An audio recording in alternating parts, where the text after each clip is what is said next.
नमस्कार मंडळी, कसे आहात तुम्ही? निवेदिता सराफ मराठी इंडस्ट्रीतील लोकप्रिय अभिनेत्री आहे. निवेदिता सराफ सोशल मीडियावर खूप सक्रिय असतात आणि त्यांच्या दैनंदिन जीवनातील घडामोडी शेअर करत असतात. निवेदिता सराफ अलीकडे चर्चेत आलेल्या त्यांच्या कान्स रेड कार्पेट लूकमुळे. अशातच आता त्यांनी त्यांच्या बहिणीसाठी खास पोस्ट शेअर केली. निवेदिता यांनी त्यांच्या मोठ्या बहिणीच्या वाढदिवसानिमित्त ही पोस्ट केली असून यामधून त्यांना वाढदिवसाच्या शुभेच्छा दिल्या आहे.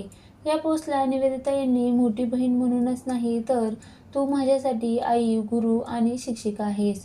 तू एक उत्तम शिक्षिका आहेस आणि तुझी पहिली विद्यार्थिनी असल्याचा मला खूप अभिमान आहे. तुझ्याबद्दल मी नेहमीच कृतज्ञ राहीन. निवेदिता सध्या त्यांच्या नवीन मालिकेमुळे चर्चेत असून कृष्णा हिच्या लेकी यामधून त्या महत्त्वपूर्ण भूमिका झळकणार आहेत.